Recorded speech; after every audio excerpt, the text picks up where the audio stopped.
మీ అందరికీ వందనములు. మీ అందరూ బాగున్నారా? ఈరోజు దేవుని వాక్యము మత్తయి సువార్త 5వ అధ్యాయము 9వ వచనం. సమాధానపరచువారు ధన్యులు, వారు దేవుని కుమారులు అనబడుదురు. ఈ వాక్యము కేవలం క్రైస్తవులకు మాత్రమే కాదు, లోకములో ఉన్న ప్రతి మానవుడు చేయవలసిన పని.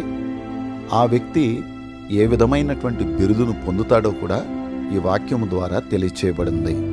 ఎందుకనంటే యేసుక్రీస్తు ప్రభులవారు పరలోకము నుండి మానవుడిగా దిగిరావటానికి ముఖ్యమైన కారణం ఏంటనంటే, మానవునికి దేవునికి మధ్య సాతాను పెట్టినటువంటి పాపం అనే శత్రుత్వం నుండి విడుదల చేసి మానవుణ్ణి దేవునితో సమాధానపరిచి పరలోక రాజ్యానికి వారసులుగా చేయాలని.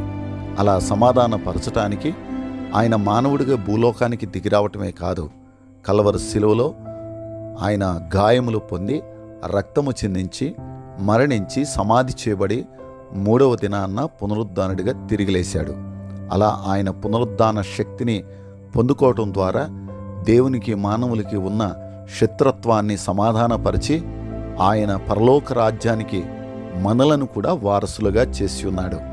ప్రియ సహోదరుడా, సహోదరి, ఈరోజు ఈ వాక్యము ద్వారా మన జీవితంలో, మన కుటుంబంలో ఎవరితోనైనా మనకు సమాధాన స్థితి లేకపోతే ఇప్పుడే ఒక తీర్మానం చేసుకుందాం. యేసుక్రీస్తు దేవుడై ఉండి కూడా ఆయనే మనలను తండ్రితో సమాధానపరచడానికి భూలోకానికి తన్ను తాను తగ్గించుకుని వస్తే, ఈ లోకములో ఉన్నటువంటి మానవులుగా మనం కూడా మనల్ని మనం తగ్గించుకుని ఇతరులతో సమాధానపడి ఇతరులతో మనతో ఇతరులకు చక్కని ఐక్యతను కలిగి ఉండి ఈ లోకంలో జీవించాలని దేవుని సేవకుడిగా ఈ సమయం మందు ఈ వాక్యము ద్వారా తెలియచేస్తున్నాను.